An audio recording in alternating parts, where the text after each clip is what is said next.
I'm not saying that they're necessarily a violation because the no contact does not exist. I guess I'll put it that way. I mean, it's permitted contact. Or does call the case of the people versus Stephen Johnston. In favor, Richard McDuffie for the people. And Alexander on behalf of the people, Your Honor. Assistant Public Defendant Nicholas Bukovich on behalf of Mr. Johnston. All right. I put this over to this afternoon. What have we determined? Yes. Good evening, Your Honor. Well, good afternoon, brother. Yes. All right. First, I know Mr. Johnson was able to speak to one of my colleagues when I was in court this morning. We will be, I know we have a green sheet in there. He will be waiving his PE for this to go over to circuit court. I will have him fill out that form momentarily, Your Honor. So he's waiving up. Yes, he'll be waiving up. All right. Is there any issue I need to do with bond on this then? Your Honor, at this time, we would be asking for a no contact order to be put in place. I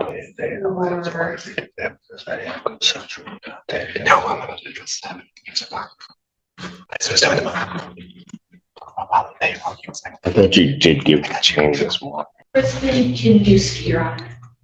Okay, help me. Name. Yes. I need counsel. Go ahead. Go ahead. Yes. So in addressing the prosecution's request for no contact, Abby is saying per his probation cases, he does have a consensual contact order with the complaining witness in those cases. She did make a 40-minute victim's impact statement confirming that she did want contact. I can confirm this with his APD who represented him at the circuit court level. Judge Conkey there made a determination that contact would be proper if it was consensual contact. Similarly, this was a request that was made at arraignment on this case. I was not myself who handled it, my colleague. However, Magistrate Otella there also made a determination based upon the allegations related to this case, which is two R&Os and alleged two R&Os and a possession that that no contact order was needed. The alleged complaining witnesses in this case before you at this moment would be the police officers, not the complaining witness from his past cases. So I'll be asking for no modification in his bond. But you would agree that between the time of the arraignment, well, between the time of Judge Conkey's hearing, the time of arraignment on this case, that certain circumstances have changed regarding that contact, meaning phone calls that were made, which one could look at as interfering or otherwise attempting to try to obstruct this proceeding. Well, context may be changed. He has indicated that prior to this, he was never near her. I understand the concerns that you're addressing with these phone calls. However, again, they are still not a violation of his previous probation. So right, okay, so that we're not getting, so that we're clear in what I'm saying. I'm not saying that they're necessarily a violation because the no contact does not exist. I guess I'll put it that way. I mean, it's permitted contact. But once that contact then begins to happen, the subject matter of that particular contact, what's said, could change those circumstances, I guess, in terms of whether or not contact should continue to be permitted. I mean, if somebody calls and is making either threats or some other type of statement to someone, that could lead the court to then change the bond conditions on the case. You would agree with that, would you not, Mr. Bukovich? yes, I would understand what you're saying, yeah. All right. Okay. Anything else regarding this case? I'll take the waiver in a moment. You're going to wait. He's waiving up. Yeah, but you get in front of Conkey. You know what, Your Honor, I might as well just wave up to Conkey. Okay. Okay, if that's what you wish to do.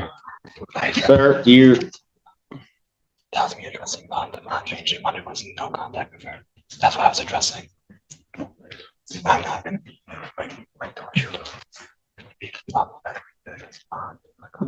Just one more time to reiterate for the purpose of bond.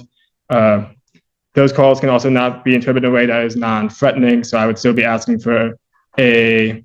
You're saying they could be interpreted as a way of non-threatening? Yes. So I would still be reiterating that I would be asking for no modification in bond and no contact order to be put in place. Is there anything from the people on that?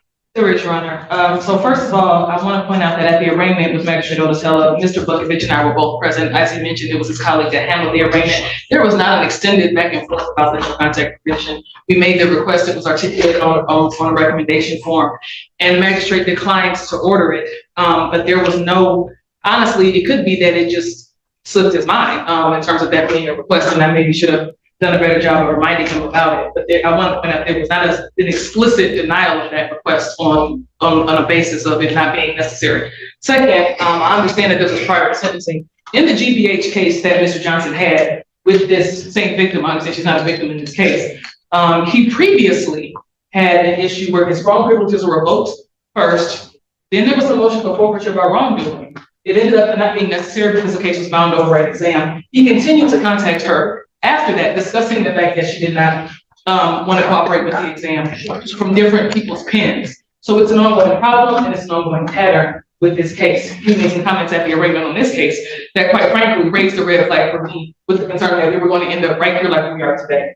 The people are requesting a simple no contact. It's unclear to me. I understand that consensual contact was granted by the circuit court. That was in January of this year when he was sentenced on that GBH case and on the possession of methamphetamine case as well. He is charged today on this case with another methamphetamine case that are now emanating from this victim, articulating concerns about her safety with him. We think that the circumstances have clearly, if they were deemed to be appropriate back in January, have certainly changed by now.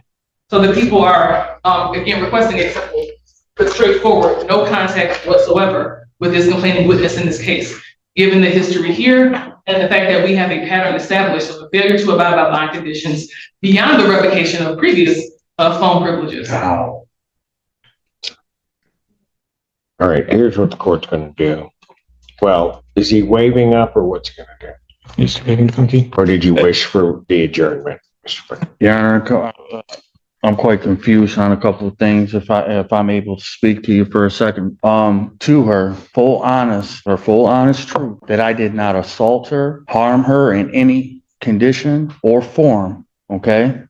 And also even stated that drugs were planted inside of a book bag, Your Honor. Was planted inside of a book bag. This is on transcript in Kunke's courtroom, Your Honor. And by being the complaining witness of who they are talking about, I understand my attorney sitting right here and he's present in front of me. I'm speaking on my behalf. She went in front of Kunke, Judge Kunke, and admitted not being able to have contact with her is, I'm confused on it. I'm not being explained or talked to the reason why I cannot have conversations with my fiance and soon to be wife. When this drug charge had nothing to deal with her, it had to deal with But you making statements to her that the reason behind your predicament, and I'm paraphrasing this and putting it, is because of what she did are problematic. what she did. Because that you're in the circumstance you're in because of her. Those are problematic comments. Okay, so that's the reason why I'm not able to have contact with her. She didn't put me in this predicament. Her doctor. Sir, I Did a advise you welfare stop making check on statements. I advise you stop making statements, because this is related to this case at hand. And can you speak for me? Sure, I've explained that. So statements can be used against Do you. you wish for me to adjourn this rather than to No. do the Give me waiver? the pen. He's- I'll go in front of council, man. Have yourself a good day.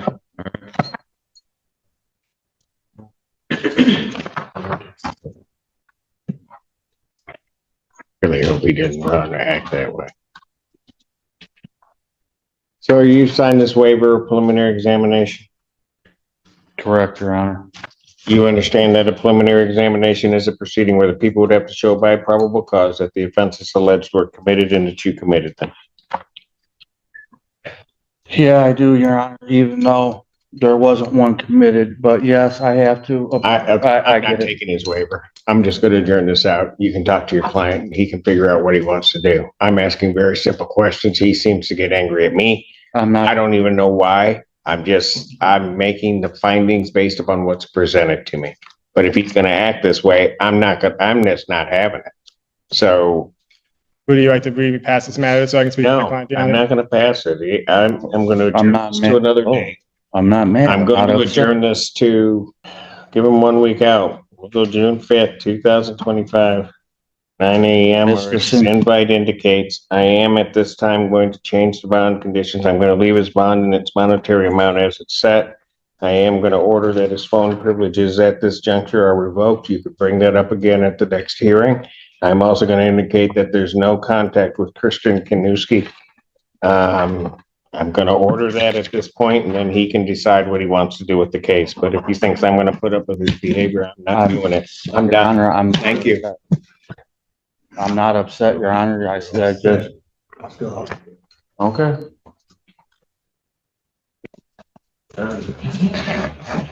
not even upset.